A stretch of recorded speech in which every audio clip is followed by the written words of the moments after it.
Universitas Kristen Satya Wacana adalah kampus yang kaya akan keberagaman, termasuk dalam hal agama dan kepercayaan.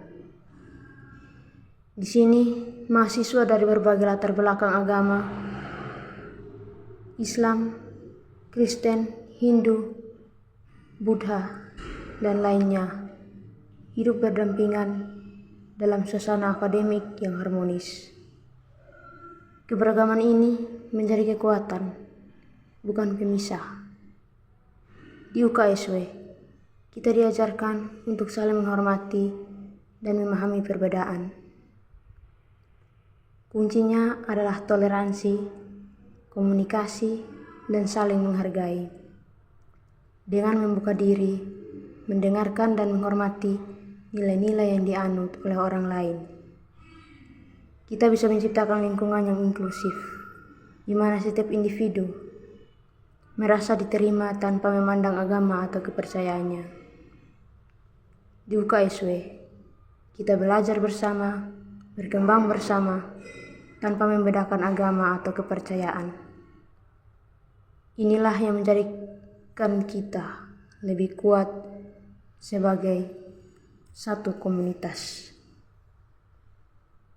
Dalam dunia yang semakin global dan terbuka, bagaimana kita dapat menjaga keharmonisan antara agama dan kepercayaan yang berbeda di kalangan golongan muda?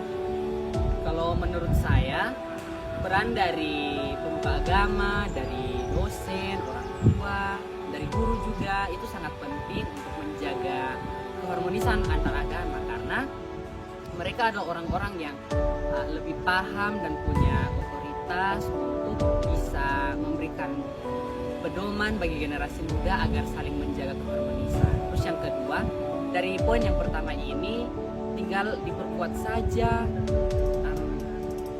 kesadaran dari generasi golongan muda ini agar golongan muda menjadi semakin sadar akan perbedaan yang ada dan menjaga keharmonisan antar di dalam perbedaan tersebut. Dalam dunia yang semakin global dan terbuka, bagaimana kita dapat menjaga keharmonisan antara agama dan kepercayaan yang berbeda di kalangan golongan muda? Oke, menurut saya cara untuk kita bisa menjaga kerukunan antara agama yang berbeda yaitu dengan cara saling menghormati perbedaan. Caranya kita bisa belajar tentang agama lain dengan tidak menyudutkan, kemudian kita bisa berdiskusi dan mengutamakan sikap toleransi dan berempati. Salah satu contoh yang bisa saya berikan adalah dalam dunia masyarakat. Di tempat saya, kami terdiri dari beberapa agama, salah satunya contoh agama Muslim. Nah, hal yang sering dilakukan oleh agama Muslim adalah melakukan azan maghrib. Itu terjadi pada waktu pagi, hampir siang, kemudian sore. Dan teman-teman, salah satu sikap yang kami lakukan adalah dengan cara tidak mengganggu mereka, atau kami membiarkan mereka untuk melakukan ibadah mereka. Kami tidak mengganggu, kemudian menyuruh mereka untuk berhenti. Nah teman-teman, itu adalah salah satu sikap toleransi yang kami lakukan di dunia masyarakat. Kemudian kalau di sekolah, salah satu contohnya seperti dalam satu dunia pendidikan, itu terdiri dari beberapa murid yang datang dari agama yang berbeda-beda, contohnya Katolik atau Advent. Nah teman-teman, yang saya lihat di sekolah kami itu sangat bertoleransi, terkhususnya pada agama Advent. Kan biasanya agama Advent beribadah pada hari Sabtu, dan pada hari Sabtu ketika kami bersekolah, itu mereka diizinkan untuk tidak datang sekolah karena sedang mengikuti ibadah. Itu adalah salah satu sikap toleransi yang saya lihat di lingkungan pendidikan. Bagaimana cara kita mendorong anak muda untuk menghormati perbedaan agama dan kepercayaan, terutama dalam masyarakat yang semakin pluralistik? Oke, untuk pertanyaan kedua ini, bagaimana kita sebagai generasi muda dalam mendorong untuk keberagaman agama yang sekarang ini semakin pluralistik atau semakin banyak atau semakin banyak perbedaan yang terjadi dalam lingkungan masyarakat. Nah, salah salah satu cara kita sebagai generasi muda di dalam kita mendorong untuk menghormati perbedaan yang ada, di mana pada era yang semakin berkembang atau era yang semakin pesat ini dengan adanya perkembangan teknologi, cara kita sebagai generasi muda dalam mendorong untuk menghormati keberagaman yang ada itu, salah satunya kita harus melihat keadaan atau kita harus memandang perbedaan yang ada itu sebagai berkat atau sebagai anugerah dari Tuhan, sehingga pada saat kita melihat sebagai berkat atau anugerah dari Tuhan, kita tidak boleh untuk membedakan antara kepercayaan kita yang satu dengan kepercayaan yang lain.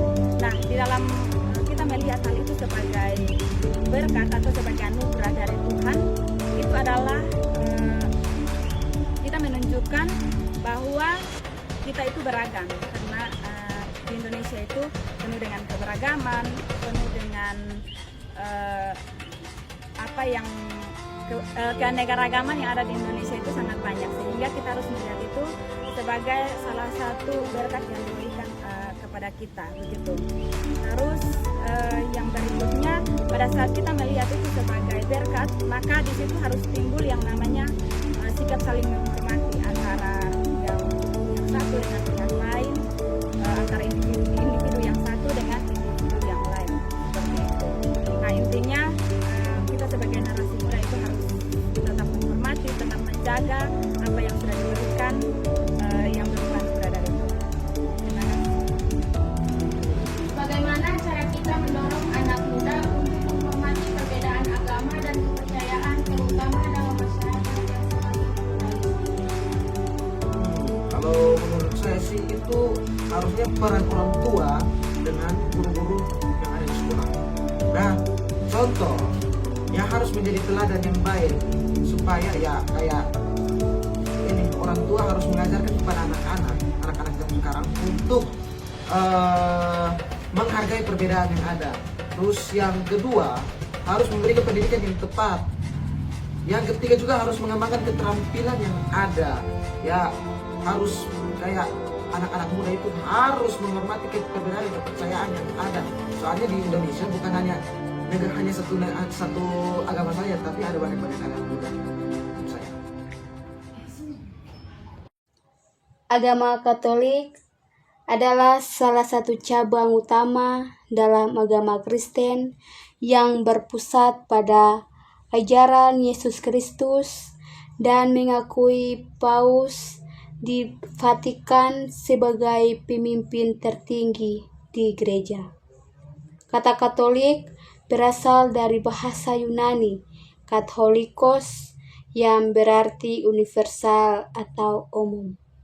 Ajaran utama dalam agama Katolik, Tritunggal Maha Kudus, keyakinan bahwa Tuhan terdiri dari 3 pribadi dalam satu hakikat, Bapa, Putra, Yesus Kristus, dan Roh Kudus.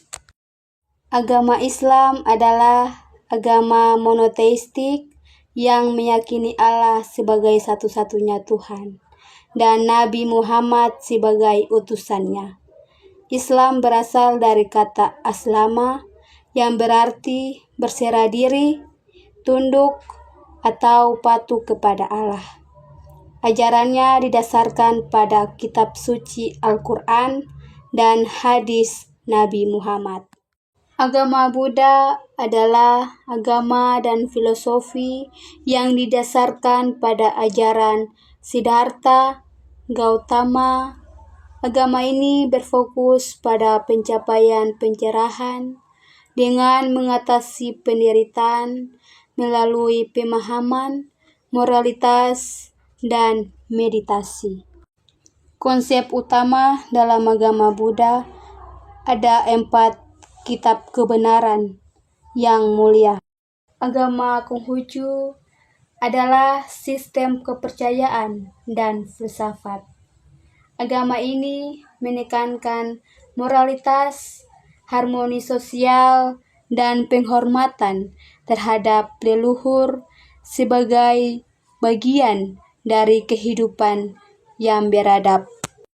Agama Hindu adalah agama yang tertua di dunia.